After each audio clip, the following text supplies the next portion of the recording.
Ini satu poin penting dari Al-Quran, bagaimana membangun dialog dengan anak. Yang kedua, kita perhatikan bahwa Rasulullah Shallallahu Alaihi Wasallam memberikan ruang yang juga cukup luas untuk anak-anak berekspresi. Beliau tidak suka dan tidak terbiasa untuk mengatur-ngatur, untuk berkomentar setiap saat begitu. Kita kan kalau orang tua kan sering begitu ya. Kalau anak begini kita langsung komentar, oh nggak boleh begitu. Kalau begini anak kita katakan nggak begitu seharusnya. Ada sih komentar kita. Jadi mereka merasa selalu diawasi, selalu dipantau, seperti kita ini polisi bagi mereka begitu. Mereka tidak bebas untuk berekspresi. Nggak begitu Rasulullah memberikan contoh. Dalam sebuah hadis yang sahih, Rawahul Bukhari wa Muslim, dari sahabat Anas bin Malik radhiyallahu anhu. Kita mengetahui Bapak Ibu bahwa sahabat Anas ini sudah sejak kecil bersama Nabi. Ketika Rasul hijrah ke Madinah dari Makkah, Ummu Sulaim, ibu dari Anas, datang ke Rasulullah. Kata beliau, ya Rasulullah, ini anak saya, Anas. Saya serahkan kepada Baginda. Silakan jadikan beliau sebagai pembantu di rumah Baginda, khadim. Maka sejak dari kecil Anas hidup bersama Nabi sebagai seorang khadim, pembantu. Tapi jangan sampai bayangkan, Nabi kalau punya pembantu, gak seperti kita punya pembantu. Nabi memuliakan pembantunya, khadimnya. Nah, apa kata Anas bin Malik? Khadamtu Rasulullah sallallahu alaihi wasallam 10 sinin. Saya menjadi khadim, melayani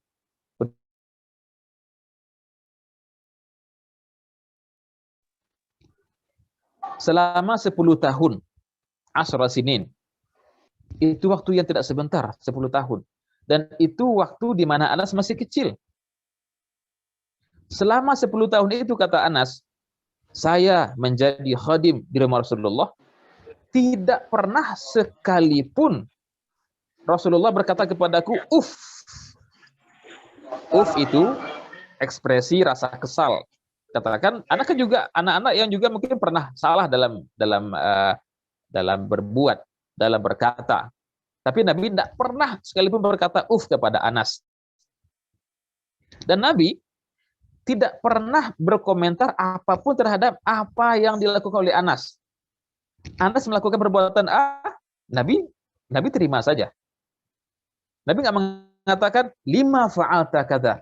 Kenapa aku lakukan hal ini? Kenapa nggak begini? Kenapa nggak begitu? Tidak. Nabi memberikan Anas ruang yang bebas untuk berekspresi. Selama tentunya tidak melanggar hal-hal yang sudah pokok dalam agama.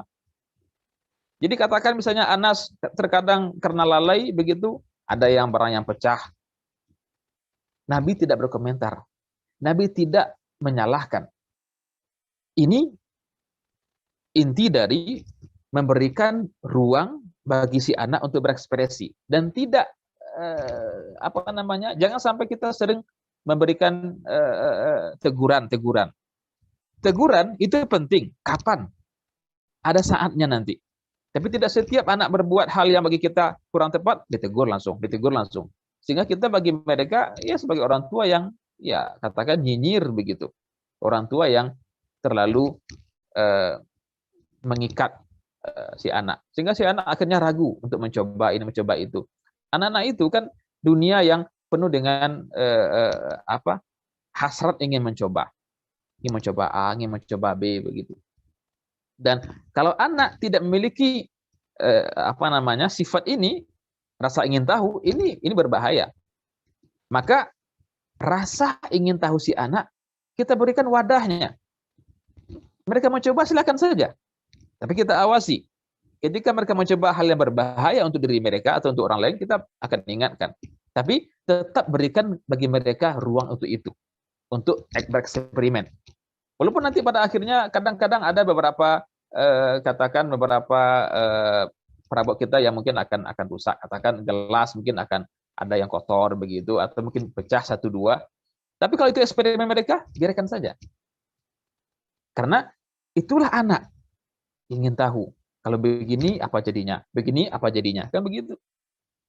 Nah, ketika mereka ingin mencoba itu kita langsung larang karena takut nanti piring akan kotor lagi, gelas akan pecah dan sebagainya, maka anak akan ragu dan mereka tidak akan lagi mencoba setelah itu.